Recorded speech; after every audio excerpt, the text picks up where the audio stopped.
అందరికీ నమస్కారం. Welcome to ఈశాన్య ఆస్ట్రాలజీ ఛానల్. 2026 ఆగస్టు నెల ధనుసు రాశి వారికి గోచార రీత్యా ఫలితాలు ఏ విధంగా ఉన్నాయి ఇప్పుడు చూద్దాము. ఈ ఆగస్టు నెలలోని గోచార రీత్యా ఈ ధనుసు రాశి వారికి 3వ స్థానంలో రాహువు, 4వ స్థానంలో శని, అనగా వీరికి అర్ధాష్టం శని ఆల్రెడీ రన్నింగ్లో ఉంది ఎప్పటి నుండో.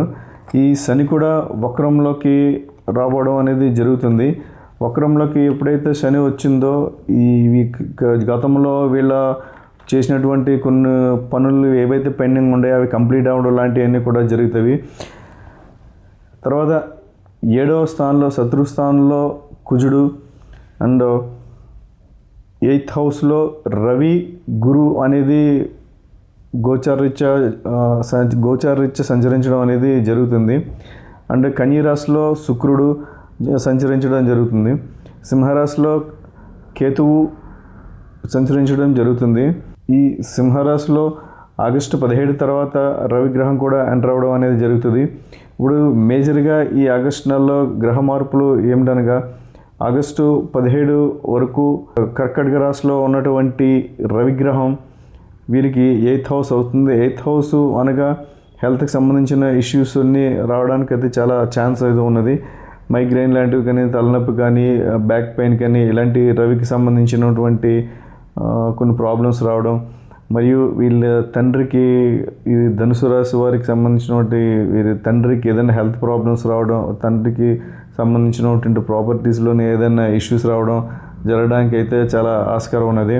ఈ అర్ధాష్టం శని ఉండడం వల్ల, శని ఎప్పుడైతే వక్రం ఉండడం వల్ల ఈ పాత ఇష్యూస్ అన్నీ మళ్ళీ కొన్ని రావడం, పాత ఇష్యూస్ వచ్చి మళ్ళీ సక్సెస్ఫుల్గా కొన్ని కంప్లీట్ అవ్వడం లాంటివి కూడా జరగడానికి కూడా చాలా ఆస్కారం అవుతుంది. అండ్ మరొక గ్రహం అనేటువంటి ఈ గురుగ్రహం, ఈ ధనుసు రాశి అధిపతే గురువు. ఈ గురువు అష్టమంలో ఉంది, కానీ అది కర్కాటక రాశిలో ఉచ్చ స్థానం పొందడం వల్ల కొంత గుడ్ రిజల్ట్, కొంత బ్యాడ్ రిజల్ట్ ఇవ్వడానికి కూడా చాలా ఆస్కారం అయితే ఉన్నది. ఈ కర్కాటక రాశిలోని ఈ గురువు ప్లస్ రవి ఉండడం వల్ల మోడం అనేది ఏర్పడింది. ఈ మోడం అనేది ఆగస్టు 17 వరకు ఈ రెండు గ్రహాలు కలిసి ఉండడం వల్ల గురుగ్రహానికి సంబంధించినటువంటి పాజిటివ్ రిజల్ట్ తగ్గడానికి చాలా ఆస్కారం అయితే ఉన్నది. రవి గ్రహంతో ఏ ప్లానెట్ అయితే కలుస్తుందో ఆ గ్రహం యొక్క బలం అనేది కోల్పోవడం అనేది జరుగుతుంది. అదే గురుమాడ్యమే అంటారు. గురుగ్రహం యొక్క మంచి పాజిటివ్ రిజల్ట్ ఏదైతే ఇస్తో ఆ రిజల్ట్ ఇవ్వడం అనేది తగ్గుతుంది ఆగస్టు 17 వరకు. 17 తర్వాత నుండి మళ్ళీ గురుడు పాజిటివ్ రిజల్ట్ ఇవ్వడానికి చాలా ఆస్కారం ఉన్నది. ఈ ధనుసు రాశి వారి ఇంట్లో శుభకార్యం జరగడం, మరియు వీరికి ఏదైనా రావాల్సిన డబ్బులు ఏదైనా ఉంటే స్ట్రక్ అయిన డబ్బులు తిరిగి రావడం లాంటిది కూడా చాలా ఛాన్స్ అయితే ఉన్నది. వీరు ముఖ్యంగా ఈ టైంలో వీళ్ళు చేసుకోవాల్సిన రెమెడీ ఏంటంటే రెగ్యులర్గా ఒక 6 వారాల ఫ్రైడే కాళీమాత టెంపుల్కి వెళ్తే వీరికి కొన్ని ఆగస్టు నెలలో రాబోయే కొన్ని నెగిటివ్ ఎఫెక్ట్స్ అనేది తగ్గడానికైతే చాలా ఛాన్స్ అయితే ఉన్నది. మరియు ఈ రాహు గ్రహం అనేది 3rd హౌస్లో ఉండడం వల్ల వీరికి కొంత 3rd హౌస్ అనేది రాహుకి చాలా మంచి ప్లేసు, మంచి రిజల్టే ఇవ్వడానికి కూడా చాలా ఆస్కారం అయితే ఉన్నది. ధనుసు రాశి వారికి అర్ధాష్టం శని నడుస్తున్నప్పుడు వీరు ఏమైనా ఇల్లు కోసం ఏమైనా ట్రై చేస్తాం చాలా ఆటంకాలు ఎదుర్కొనే సిచ్యువేషన్ అయితే ఉన్నది. ఎవరైనా ఇల్లు కన్స్ట్రక్షన్ చేసుకుంటున్న వాళ్ళు కానీ, కొత్తగా ఇల్లు కొనుక్కోవాలి అనుకున్న వాళ్ళు కానీ చాలా ఆటంకాలు ఎక్కువ ఉన్నది. మరియు ఏదైనా ఒక వాహనం కొనాలి అనుకున్న వాళ్ళు కూడా చాలా ఆటంకాలు రావడానికి కూడా ఆస్కారం ఎక్కువ ఉన్నది. వాహనం కూడా రెగ్యులర్గా ఏదో ఒక రిపేర్ రావడం, దానివల్ల విపరీతం డబ్బులు ఖర్చు అవ్వడం, ఇలాంటివన్నీ కూడా ఈ అర్ధాష్టం శని ఎఫెక్టు. ఇవన్నీ తగ్గడానికి రెగ్యులర్గా వీరు హనుమాన్ చాలీసా చదివితే, హనుమాన్ చాలీసా రోజు విన్నా కానీ కొంత ఈ అర్ధాష్టం శని నెగిటివ్ ఎఫెక్ట్ అనేది తగ్గడానికి చాలా ఆస్కారం ఉన్నది. ఇది కుజగ్రహం, వీరికి సప్తమంలో కుజగ్రహం ఉంది. సప్తమంలో కుజుడు శత్రుస్థానంలో ఉండడం వల్ల వీరి లైఫ్ పార్ట్నర్తో కానీ, లేకపోతే వీరి బిజినెస్ పార్ట్నర్తో కన్నా చిన్న మనస్పర్ధలు రావడానికి కూడా చాలా ఆస్కారం అయితే ఉన్నది ఈ ఆగస్టు నెలలో.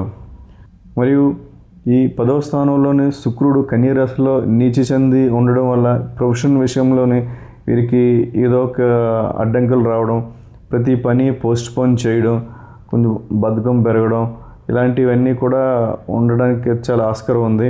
వీరు రెగ్యులర్గా ఫిజికల్ ఎక్సర్సైజ్ చేయడం కానీ, ఏ పని కూడా పోస్ట్ పోన్ చేయకుండా ఎప్పటి పని అప్పుడు త్వరగా కంప్లీట్ చేసుకోవడం, ఇలాంటివి చేసుకోవడం వల్ల కొద్దిగా నెగిటివ్ ఎఫెక్ట్ తగ్గడానికైతే ఆస్కారం ఉన్నది. వీరు ఏ తప్పు చేయకపోయినా వీరి మీద నిందలు పడడానికి కూడా చాలా ఆస్కారం అయితే ఉన్నది. మరో గ్రహం ఉన్నటువంటి బుధుడు కూడా కర్కాటక రాశిలో ఉండడం వల్ల, అది అష్టమంలో ఉండడం వల్ల బుధుడికి సంబంధించినటువంటి చిన్న చిన్న హెల్త్ ఇష్యూస్ కూడా రావడానికి కూడా ఛాన్స్ అయితే ఉన్నది. అది కూడా స్కిన్ డిసీజ్ లాంటివి వచ్చే ఛాన్స్ అయితే ఉన్నది. ఈ బుధుడికి సంబంధించినటువంటి రెమెడీ, విష్ణు ఆలయాల్లో బుధవారం కానీ శనివారం కానీ విష్ణు ఆలయాలను దర్శించుకుంటే ఈ బుధుడికి సంబంధించినటువంటి నెగిటివ్ ఎఫెక్ట్ అనేది చాలా వరకు తగ్గడానికైతే ఛాన్స్ ఉన్నది. అది ఈ ధనుసు రాశికి సంబంధించినటువంటి గోచార రీత్యా ఫలితాలు. ఎవరైనా ధనుసు రాశి వారు పర్సనల్గా వారి జాతకం చెప్పించుకోవాలనుకున్న కింద ఉన్న నెంబర్కి వాట్సాప్ ద్వారా కాంటాక్ట్ చేయమని కోరుతున్నాను.